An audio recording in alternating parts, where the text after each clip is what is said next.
Olá, cursistas da especialização em ensino de matemática. Nós estamos na última sequência didática da disciplina de teoria e prática no ensino de matemática. Eu sou a professora Vitória Fernanda Camilo da Silva e estou conduzindo essa disciplina junto com vocês. Aqui nós chegamos, ao encerramento da nossa disciplina. Nós vimos diversos tópicos e hoje vou fazer uma revisão geral sobre os conteúdos, que nós estudamos, as 3 unidades que foram estudadas. Então, durante essas semanas, nós estudamos sobre funções elementares, análise combinatória e geometria plana espacial. Hoje nós vamos fazer um apanhado, fazer uma revisão geral sobre todo o conteúdo e na próxima semana vocês vão ser submetidos a uma avaliação, por meio de um formulário também, que vai ser feita remota, um formulário, mas que contemple apenas os conteúdos das semanas de 4 a 6. Mas eu resolvi fazer essa revisão geral para que a gente dê um fechamento da nossa disciplina e entenda, a importância que ela tem para a nossa aplicação prática na sala de aula, revisando, os conteúdos aí principais que a gente estudou. Se a gente for analisar, são 3 conteúdos que são bases, Funções elementares permeia todo ali o primeiro ano do ensino médio. Análise combinatória e a geometria plana espacial contemplam boa parte dos conteúdos do segundo ano. E se a gente for falar em geometria analítica e outros tipos, a gente ainda consegue alcançar a terceira série do ensino médio. Então, são conteúdos de alta relevância, de grande importância dentro do ensino médio e do ensino fundamental. Bom, então vamos lá. Primeiramente, as nossas primeiras aulas, nós nos debruçamos a entender um pouco sobre as funções. E principalmente, além de entender as funções, como elas podem ser aplicadas dentro da sala de aula e que erros a gente não deve cometer quando se trata de funções dentro do ambiente da sala de aula. Primeiro, a gente viu a grande importância de se trabalhar o conceito correto de funções dentro do contexto da sala de aula e além de trazer sempre aplicações para esse tipo de conteúdo. Qualquer conteúdo é muito importante que o professor ele faça uma relação direta, faça uma aplicação, fica mais visível, fica transparente para os estudantes. E vimos também que as funções elas têm as suas formas de representação. Aqui a gente tem as 3 principais formas de representação, que é por meio de tabelas, por meio da sua forma algébrica, e por meio da sua apresentação gráfica, que a gente tem 2 exemplos de apresentação gráfica, o gráfico aí descrito, por alguns pontos e ainda um diagrama. Vimos que a ideia de relacionar sempre, as situações do dia a dia, isso é importante porque os estudantes eles precisam fazer uma leitura, do mundo, associando aos conteúdos acadêmicos, da escola, e a mais do que isso, perceber que as funções elas estão presentes em diversos assuntos. Vimos também um panorama desse conteúdo, como ele é abordado nos livros didáticos, o conteúdo de funções, e percebemos que ele obedece essa sequência aí, de 3 itens na maioria dos livros, sempre trazendo uma fórmula algébrica, construir a tabela, obter o meio de substituição, depois marcar os pontos no plano cartesiano e, por fim, esboçar o gráfico fazendo esses ligamentos. Então, nós vimos também que se nós não fizermos esses passos corretamente e fazendo uma crítica ao todo o tempo, se conscientizando de alguns pontos, a gente vai acabar fazendo algum deles de forma equivocada. Vimos também que tudo isso é um esquema tradicional, interligado, que muitas vezes esse esquema traz algumas, como eu falei, alguns conceitos errados, algumas atividades meio equivocadas. E que às vezes essa relação ela precisa ser do jeito que está aí, relacionar os 3 ao mesmo tempo, um relacionando com o outro, e não de forma isolada, de forma sequencial. Vimos que alguns conceitos dentro do ensino de funções são ensinados de maneira equivocada. Praticamos alguns esboços de atividades práticas que podem ser notadas com funções, e dentre elas a gente percebeu que, dependendo de como o professor conduz essa atividade, pode trazer para os estudantes falsas impressões de conceitos, de funções, que na verdade, ao invés de serem passados, né, os estudantes assimilar de maneira correta, eles podem assimilar de maneira equivocada. Uma delas, por exemplo, é a ideia de sempre estudar funções de maneira separada, né? Cada uma delas dá uma falsa impressão para os estudantes que esses métodos eles são gerais, né? Quando na verdade aliás, que eles são específicos, né? Específico, como cada um fosse algo específico, mas que na verdade eles são conceitos gerais que valem para todas as funções, né? Matemáticas. Então, é um cuidado que se deve tomar. Ainda estudamos sobre as interrelações entre as tabelas, né? Essa é uma tabela e é um gráfico. Vimos que dependendo dos valores que a gente escolhe, né? Se a gente escolher valores aleatórios, se levar em consideração essa função como um todo, a gente acaba tendo gráficos, olha, que não se correspondem, gráficos que teriam aí erros na sua construção. E vimos que as funções elas precisam se relacionar diretamente tanto com as equações, e muitas vezes esse estudo não é bem vinculado, né, não é bem trabalhado, tanto em relação às equações, né, porque elas fazem uma relação direta, principalmente as funções, independente do nível, né, do grau, do tipo de funções que ela é, e também com a ideia de inequação, né, com a ideia de desequilíbrio também. As inequações elas têm um forte papel dentro da compreensão de funções, né? Então, foi isso que a gente viu no quesito de funções elementares de forma resumida. Vimos todos a importância de se trabalhar bem os conceitos e os possíveis erros que podemos cometer se não soubermos conduzir bem os estudantes para o conceito correto no uso e na aplicação de funções. Depois, nós introduzimos na unidade 2, que é o estudo de análise combinatória. Aqui, inclusive, nessa imagem, eu trago um mapa mental que vai ser objeto, né, de estudo de vocês e objeto de resolução da atividade avaliativa dessa semana. A atividade avaliativa dessa semana vai ser para vocês construírem um mapa mental, resumidamente, sobre o que a gente estudou, né? Principalmente os dois últimos conteúdos que envolvem as questões para a avaliação. Então, vocês veem aí, ó, que a análise combinatória vai se referir ao cálculo, princípio de contagem, combinação simples, arranjo simples, permutação circular, repetição simples, exemplos, fórmulas, né? Itens importantes aí sendo elencados, tá?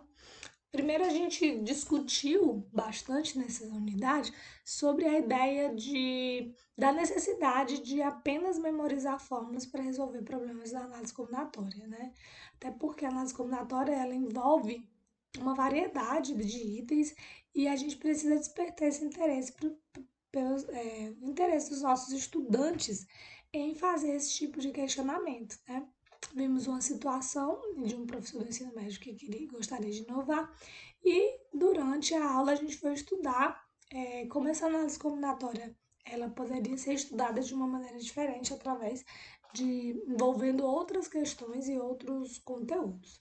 Vimos que a análise combinatória na escola, muitas vezes, né, os materiais didáticos abordam apenas característica de aplicação direta das fórmulas, o que acaba demandando dos estudantes uma memorização, né, excessiva das fórmulas.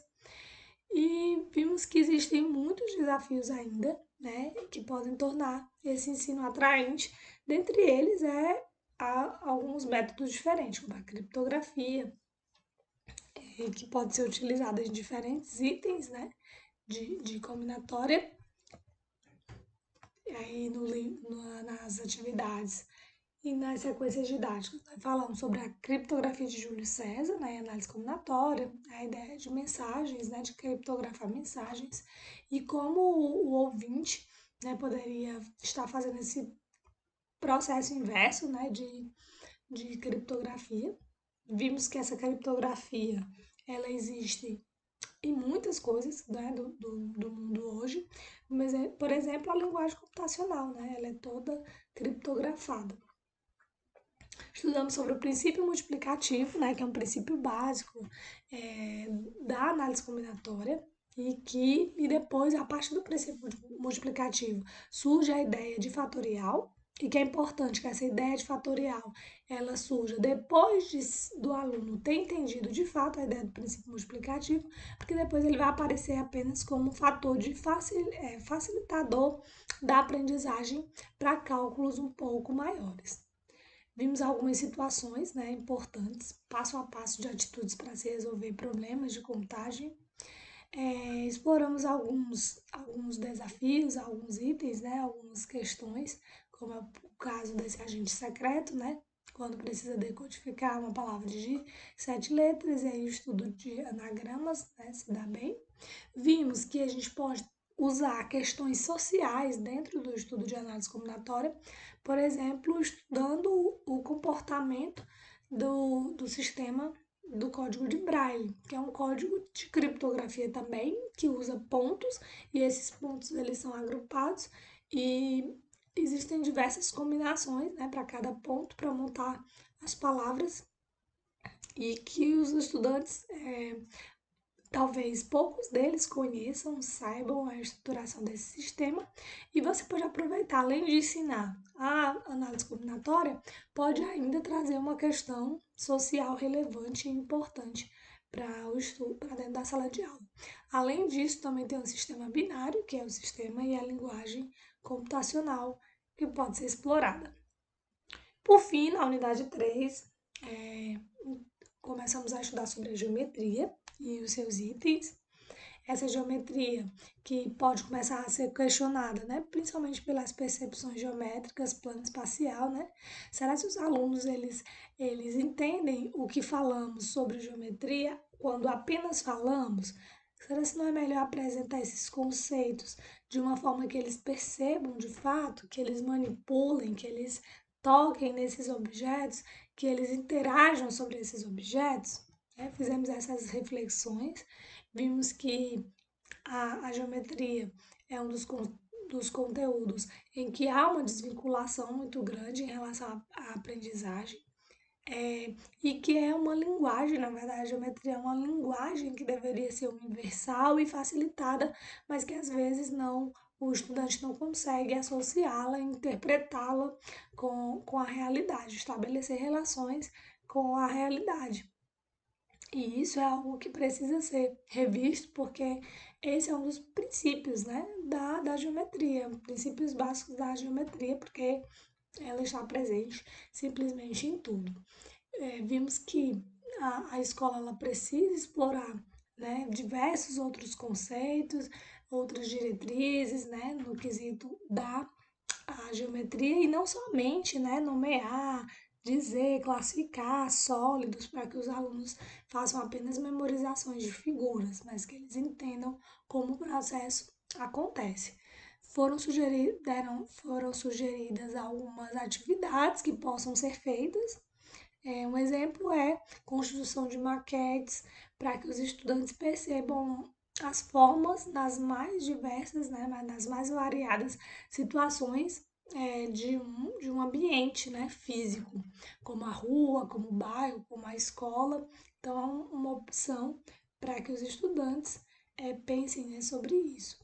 Além de perceber que o currículo, né, ele precisa atender necessidades cognitivas e psicológicas, né, e, ao mesmo tempo, exige dos estudantes um conhecimento sobre horizontalidade e verticalidade, né, desses conceitos.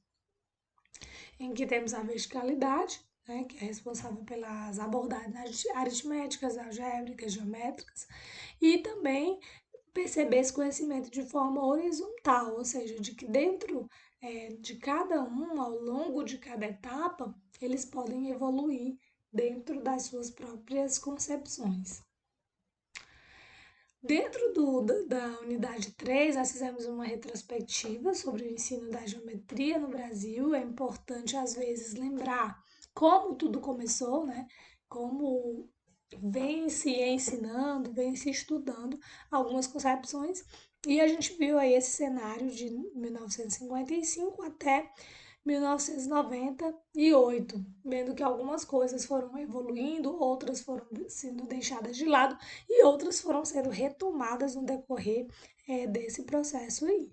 Mas o interessante é que sempre que o mais importante aí no final concluiu-se que precisa fazer uma exploração sim sobre o espaço como um todo e dar uma atenção maior ao pensamento geométrico, explorar esse pensamento geométrico e aprimorá-lo a cada aula em que a gente percebe essa geometria. Por quê? Porque essa geometria ela é algo perceptível, ela é algo que está naturalmente na natureza, nos nossos espaços físicos em que nós passamos, em que nós convivemos, e aí os estudantes eles precisam fazer essas relações, né? Precisam fazer essas semelhanças, comparações, classificar.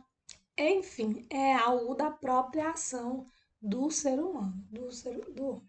Nós ainda, né, sugerimos, e inclusive vocês devem ter construído em casa, né, sólidos usando materiais que podem ser materiais diversos, né? Por exemplo, utilizando dobraduras, né? Dá para montar sólidos geométricos, né? Sim, e é uma atividade lúdica que vai explorar dos estudantes outras habilidades, né? Habilidade de percepção, né? De dobrar, e aí naquele movimento eles vão perceber as linhas que vão se formando, as linhas que vão se unindo para gerar aquele sólido, né? E que cada um desses tem uma característica própria, né? Tem um porquê dele existir.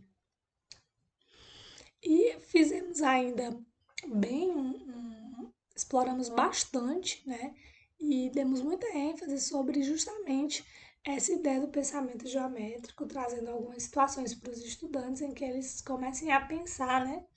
Pensar como podem calcular áreas ou volumes de algumas coisas. Um dos exemplos era como eles poderiam medir a superfície corporal de uma pessoa. Vimos que existe uma fórmula que já foi descoberta para facilitar esse cálculo, mas podemos explorar a criatividade dos estudantes. Além da construção, né, desses materiais, desses símbolos, com materiais diversos, né, para que eles percebam a diferença. Por exemplo, se usamos as dobraduras de papel, nós estamos usando área, né, área para que os sólidos sejam construídos é, de uma maneira bem mais próxima do que eles são. Já se a gente usar, por exemplo, palitos e massinha de modelagem, a gente não está explorando a ideia de área, né, nem de volume, mas a gente está explorando a ideia de arestas, faces, né, vértices, outros elementos que possuem da geometria, né?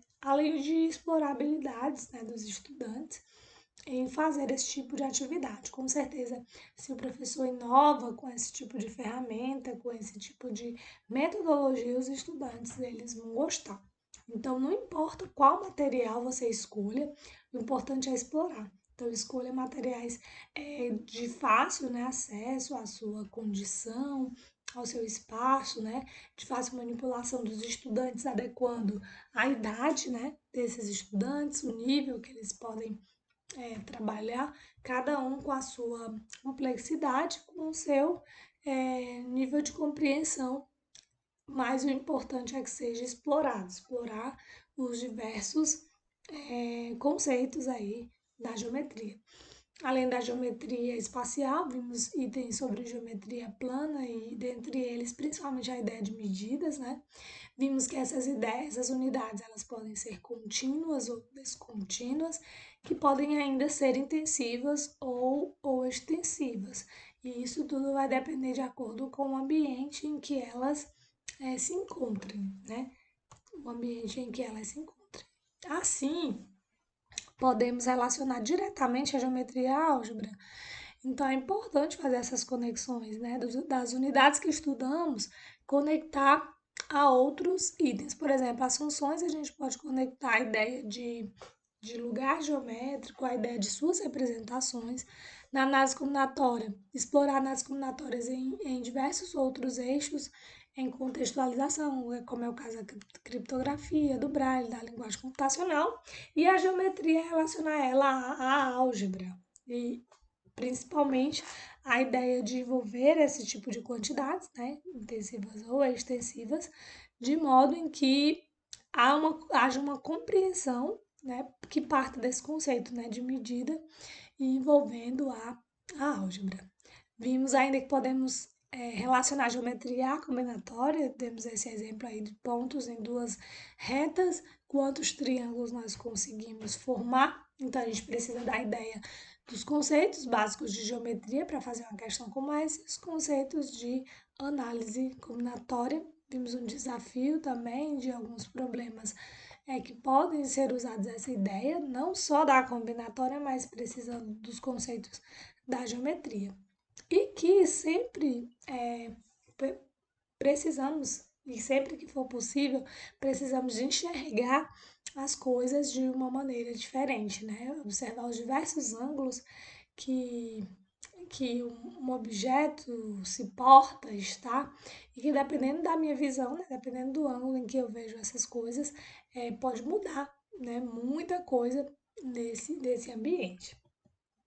Assim, a gente encerra esse resumo, rapidamente resumindo, sobre essas questões das 3 unidades, valendo reforçar que a avaliação, né, a atividade avaliativa dessa semana é para vocês fazerem um mapa mental, fazendo um resumo, né? Então vocês vão poder aí escolher, né, dos 3 conteúdos que a gente estudou, um, né, de preferência os 2 últimos, né, que a gente estudou, análise combinatória e geometria, e vai escolher um desses e fazer um mapa mental bem bonito, bem colorido, bem cheio de vivas, de informações e que chame a atenção de alguém que faça essa leitura.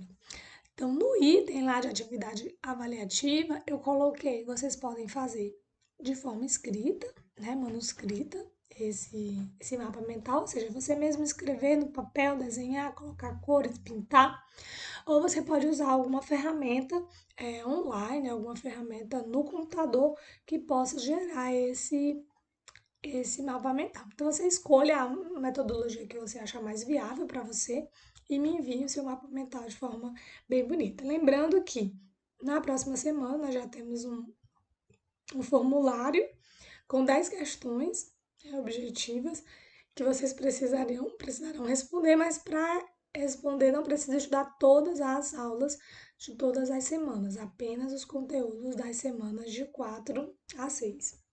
Eu encerro aqui esse vídeo, encerro aqui a minha participação como professora, né, na especialização de vocês. Desde já quero agradecê-los ao empenho, né, na disciplina, quero agradecê-los à vontade, né, de aprender mais para levar, né, para os estudantes, para ter uma formação mais adequada, uma formação melhor e uma formação que conduza à criticidade dos estudantes, explore conceitos corretos dentro da sala de aula. Então, desejo que vocês sejam bons professores, melhorem as suas práticas e a gente percebe que o esforço vocês já estão fazendo, né? O caminho vocês já sabem qual o caminho trilhar. Desejo a todos vocês bom desempenho na disciplina e bom desempenho na vida profissional de cada um de vocês. Até uma outra oportunidade, até breve. Estou muito grata por poder participar desse plano e grata pela participação e envolvimento de vocês na disciplina. Até mais!